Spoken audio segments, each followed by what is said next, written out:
नमस्कार दोस्तों, मैं हूं दीपक त्रिपाठी और आप सभी का स्वागत करता हूं आपके अपने YouTube channel HM coaching classes में। दोस्तों, बहुत बड़ी भर्ती रेलवे ग्रुप डी 2021 में तो हालांकि ये परीक्षा होगी नहीं, लेकिन 2021 में एक नोटिफिकेशन आया है जो कि आप सबको पता है कि 2021 में क्या नोटिफिकेशन आया कि मॉडिफिकेशन लिंक जारी किया गया है, जिससे ये संभावित हुआ है कि हाँ, अब परीक्षा होने के पूरे पूरे आसार हैं और 2022 के स्टार्टिंग में हो सकता है कि इसकी परीक्षा कराई जाए, क्योंकि दिसंबर में मॉडिफिकेशन लिंक एक्टिवेट होगा और वहां पर परीक्षाओं में जो भी आपका फॉर्म था, गड़बड़ी थी, उसे सुधार किया जाएगा और उसके बाद यहां पर परीक्षा होने की संभावना बहुत ज्यादा बढ़ गई है। हालांकि मैं आपको बता दूं कि ये जो वैकेंसी है, ये वैकेंसी 2019 में रिलीज हुई थी और 2019 के स्टार्टिंग में ये वैकेंसी रिलीज हुई थी और तब से अब तक कितने साल हो गए हैं? 3 साल हो गए हैं।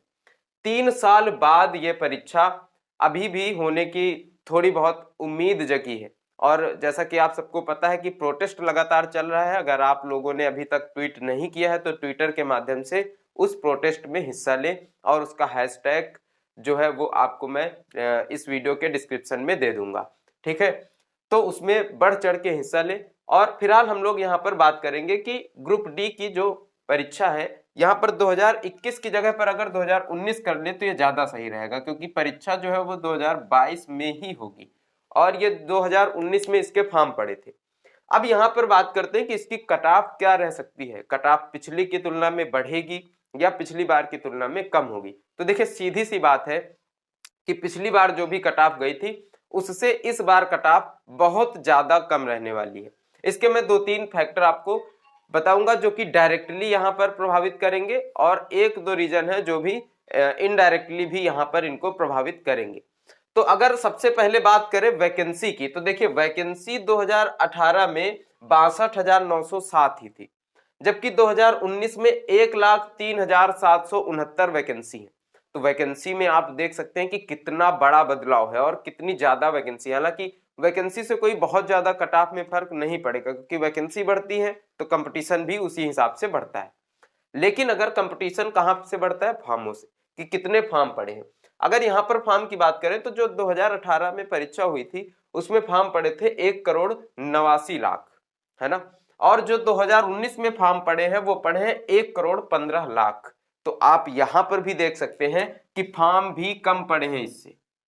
पिछली बार की तुलना में इस बार फॉर्म भी काफी कम पड़े हैं और वैकेंसी भी बढ़ गई है।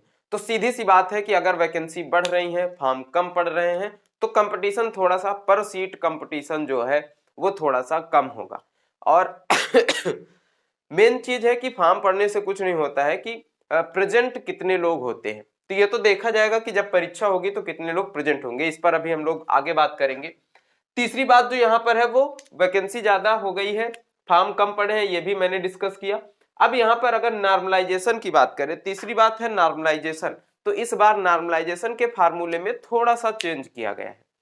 पिछली बार क्या होता था, अगर आप रिक्वेस्ट करते हैं तो मैं इस पर डिटेल में भी बात करूंगा कि नॉर्मलाइजेशन पहले कैसे होता था, इस बार इसमें क्या हो रहा है। लेकिन अगर ऊपर ऊपर से बात करें, क्योंकि वीडियो ज्यादा लंबी ना हो और आपको समझ में भी आ जाए, तो नॉर्मलाइजेशन फार्मूले में थोड़ा सा बदलाव आया है। इसकी वजह से पहले क्या होता था कि बहुत ज्यादा नंबर बढ़ जाते थे, किसी किसी के तो 100 से ऊपर नंबर, मतलब जितना पूर्णांक है उससे भी ज्यादा नंबर आ रहे थे, ठीक है, नॉर्मलाइजेशन के बाद। लेकिन इस बार जो फार्मूला चेंज हुआ है, यहाँ पर आपके 10 से 15 नंबर बढ़ सकते हैं, लेकिन बहुत ज्यादा नंबर बढ़ने की कोई भी यहाँ पर ऐसा नहीं होगा कि बहुत ज्यादा आपके नंबर बढ़ जाए, ठीक है। थोड़ा सा चेंजमेंट हुआ है, तो ये भी क्या करेगा, कट ऑफ को कम करेगा, क्योंकि जब आपके नॉर्मलाइजेशन में नंबर ज्यादा बढ़ेंगे तो कट ऑफ ज्यादा हाई जाएगी। अगर आपके नॉर्मलाइजेशन में नंबर कम बढ़ेंगे तो कट ऑफ भी कम ही जाएगी। अब अगर यहाँ पर हम लोग बात करें कि परीक्षा, फॉर्म तो पड़े थे 2019 में, परीक्षा होगी कहीं जाकर के 2022 में, और हो सकता है कि 2022 में फरवरी तक परीक्षा हो सकता है कि हो जाए। तो कितने साल हो रहे हैं? 3 साल पूरे पूरे कंप्लीट हो रहे हैं। अब एक बात आप भी सोच सकते हैं कि कोई फॉर्म 2019 में पड़ा है, उसके बाद से रेलवे में ही कितनी वैकेंसी आई है। और एक चीज और, ये जो 2018 वाले फॉर्म थे, फॉर्म पड़े थे, ये जो 62,907 लोग भर्ती हुए थे, तो सबको तो ऐसा अपने ऊपर कॉन्फिडेंस नहीं रहा होगा, और जिनको रहा भी होगा, जो लोग परीक्षा दे चुके थे इसकी, उन्होंने भी इसमें फॉर्म डाला था 2019 वाली वैकेंसी में। लेकिन अगर यहाँ पर सिलेक्ट हो गए होंगे ये लोग, तो अब तो ये परीक्षा देने आएंगे नहीं, क्योंकि ग्रुप डी में ऑलरेडी सिलेक्टेड है, तो ग्रुप डी की परीक्षा तो देंगे नहीं।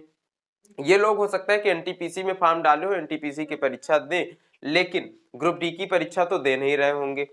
तो यहां से थोड़ा सा कंपटीशन कम होगा, क्योंकि जो आप मान सकते हैं कि जो लड़के टॉपर हैं या फिर जो सिलेक्टर है, जो लोग सिलेक्ट होने वाले हैं, काफी सारे इतने लड़के लगभग इन्होंने भी यहाँ पर फॉर्म डाला होगा। ये मैं निश्चित तौर पर कह सकता हूँ, सबने नहीं डाला होगा तो कुछ लोगों ने जरूर डाला होगा। और ये लोग अब सिलेक्ट हो गए हैं, तो इतनी सीटें यहाँ पर सीट कंपटीशन, और वो लड़के जो सिलेक्ट होने वाले हैं वो यहाँ से कम हो जाएंगे। अब अगर बात करें, और ये तो केवल रही ग्रुप डी की बात, जो पिछले बच्चों ने भी यहाँ पर फॉर्म डाला है। अगर बात करें तो रेलवे ही कितनी वैकेंसी निकाल चुका है, और जैसे एएलपी हो गया, इन सारी वैकेंसियों में, और उन लोगों को नौकरी भी दे चुका है, कुछ वैकेंसियों में नौकरी भी दे चुका है। तो वहां उन लोगों ने भी यहाँ पर फॉर्म डाला होगा, उनका भी सिलेक्शन हुआ।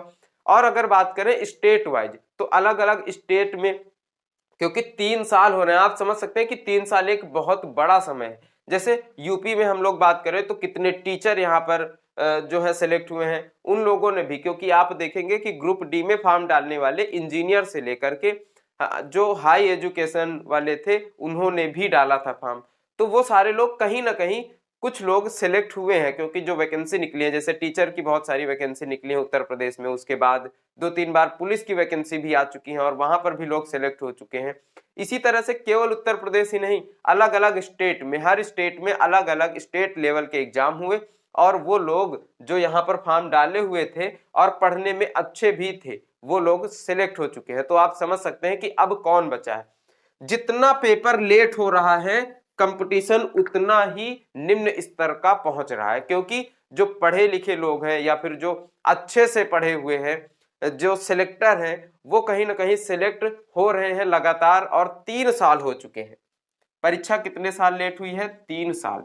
अब 3 साल में जो सिलेक्टर हैं वो कहीं ना कहीं पर सिलेक्ट हो गए हैं, कहीं ना कहीं सिलेक्ट हो गए हैं। अब बचे कैसे लोग हैं? जो किसी कारणवश कोई एग्जाम नहीं दे सकते हैं, जैसे कोई पुलिस का परीक्षा देने के उसकी हाइट नहीं है, तो वो परीक्षा पुलिस का नहीं दे सकता है ना। तो इस तरह के लोग, जो लोग जिनके पास बीएड नहीं था या बीटीसी नहीं था, वो टीचर नहीं बन सकते हैं। तो इस तरह के लोग अब केवल मात्र बचे हैं ग्रुप डी की परीक्षा देने के लिए। और भी बहुत सारे बच्चे होंगे, मैं ऐसा नहीं कहता हूं कि बिल्कुल सारे लोग सिलेक्ट हो गए हैं, लेकिन मैं ये कह रहा हूं कि कंपटीशन अब बहुत ज्यादा पहले की तुलना में कम हो गया है। अगर परीक्षा इसी दौरान होती, 2020 में ही परीक्षा हो गई होती, तो कंपटीशन का लेवल बहुत ज्यादा हाई रहता, और तब भी 2018 में जो वैकेंसी हुई थी उससे कम कट ऑफ जाती, क्योंकि यहाँ पर फॉर्म भी कम पड़े हैं, वैकेंसी भी ज्यादा है। लेकिन जब ये 3 साल डिले हो गई परीक्षा, 3 साल डिले हुई है, और 3 साल डिले होने की वजह से केवल यहाँ पर कट ऑफ बहुत कम जाने वाली है। आप ये मान सकते हैं कम से कम 8 से 10 नंबर कम जाएगी कट ऑफ, क्योंकि मैंने क्या बताया कि नॉर्मलाइजेशन भी फार्मूला बदला है, इसमें भी नंबर ज्यादा नहीं बढ़ेंगे, फॉर्म भी कम पड़े हैं, वैकेंसी भी ज्यादा है, और 3 साल लेट भी हुई है परीक्षा, अभी हुई भी नहीं है, अभी पता नहीं और कितने लोग और सिलेक्ट हो जाए। जैसे एसएससी जीडी का भी फॉर्म आया है, इसमें काफी सारे बच्चे सिलेक्ट हो जाएंगे जिन्होंने ग्रुप डी में भी फॉर्म डाला था, है ना।